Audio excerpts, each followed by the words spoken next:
श्रेष्ठ आध्यात्मिक प्रतिमूर्ति, समाजसेवी और बौद्धिक वीरांगना भगिनी निवेदिता।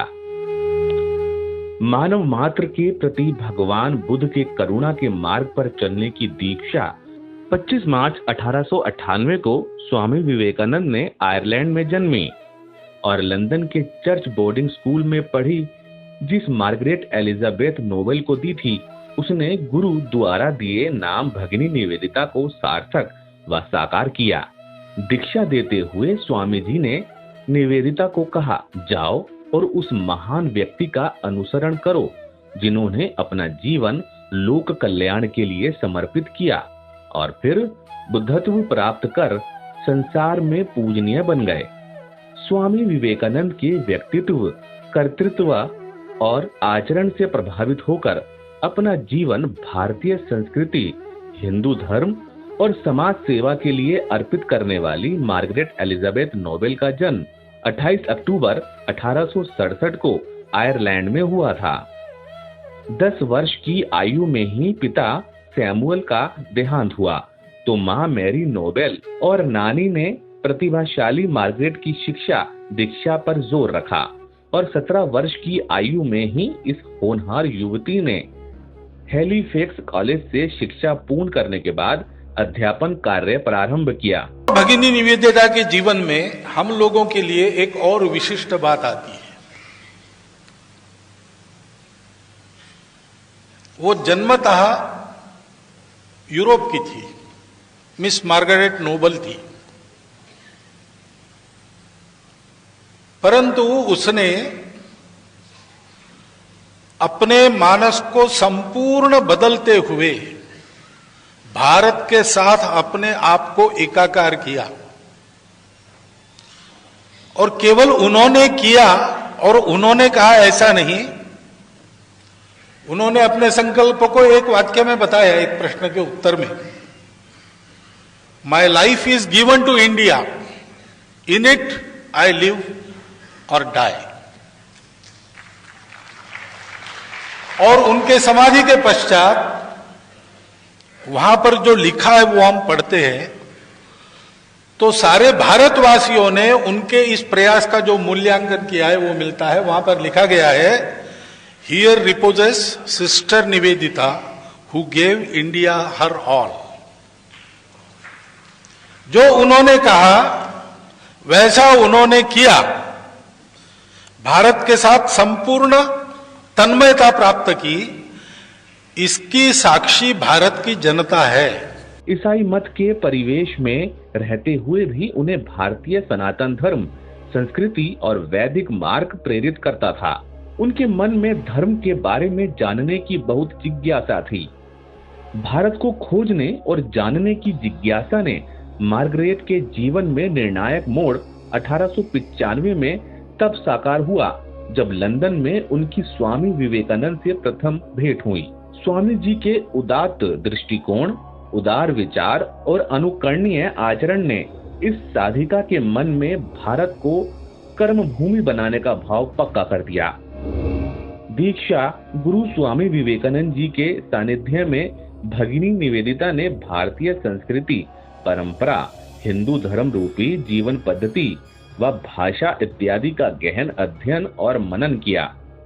स्वामी जी ने निवेदिता को भारतीय इतिहास, दर्शन शास्त्र, साहित्य, आम जन जीवन, सामाजिक रीतियों और महान व्यक्तित्वों के विषय में बताया। इस तरह भगिनी निवेदिता ने न केवल सैद्धांतिक रूप में ग्रंथों और पुस्तकों के माध्यम से बल्कि भारत के ओर छोर की यात्रा और प्रवास के माध्यम से एक एक चीज को जाना, समझा और अपनाया। अल्मोड़ा में उन्होंने पहली बार ध्यान की कला को सीखा।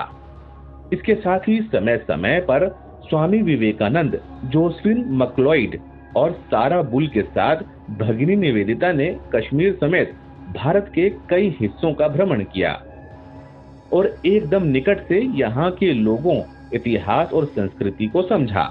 अपने गुरु स्वामी विवेकानंद के साथ भारत भ्रमण करने के बाद अंततः भगिनी निवेदिता कलकत्ता में बस गईं और उन्होंने एक बालिका विद्यालय स्थापित कर अध्यापन कार्य शुरू कर दिया।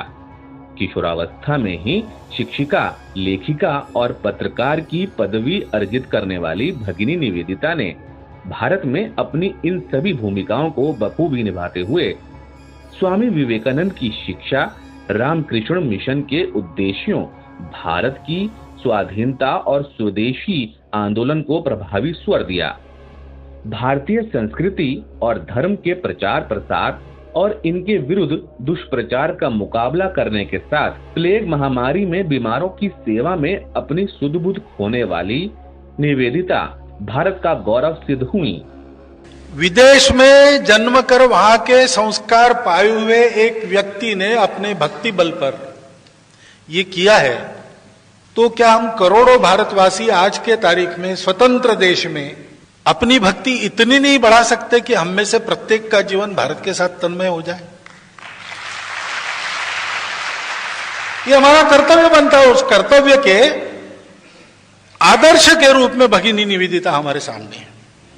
स्वामी विवेकानंद जी की शिष्या निवेदिता ने जहां भारतीय वैज्ञानिक डॉक्टर जगदीश चंद्र बसु के साथ लंदन में हो रहे अन्याय का प्रबल विरोध कर बसु के प्रबंधों का लेखन करवाया, वहीं नंदलाल बोस ऐसे अनेक कलाकारों का पुरातन भारतीय कला के पुनरुत्थान हेतु सहयोग किया। कहा जाता है कि राष्ट्र कवि सुब्रमण्यम भारती के विख्यात भारत भक्ति स्त्रोत की प्रेरणा निवेदिता ही थी। महर्षि अरविंद के क्रांतिकारियों को संगठित करने के कार्य में भी भगिनी निवेदिता का संबल निहित था। उनकी अनुपस्थिति में वंदे मातरम के संपादन की जिम्मेदारी निवेदिता को ही मिली थी। शारदा देवी ने बड़े स्नेह के साथ उन्हें बंगाली में खूकी अर्थात छोटी बेटी कहकर यूं ही नहीं पुकारा होगा।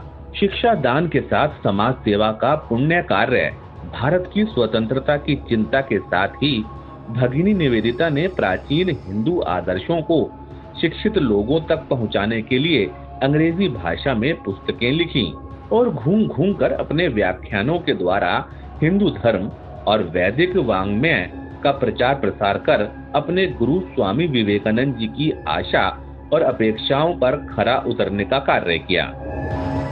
आज एक भारत श्रेष्ठ भारत के स्वामी विवेकानंद जी के संकल्प के साथ नए भारत में नई पीढ़ी बहुआयामी व्यक्तित्व की धनी एक श्रेष्ठ आध्यात्मिक प्रतिमूर्ति, समाज सेवी, बौद्धिक वीरांगना और कर्तव्य के लिए जीवन अर्पित करने वाली भारत माता की अमर पुत्री भगिनी निवेदिता की पावन स्मृतियों पर उनको हार्दिक नमन करती है।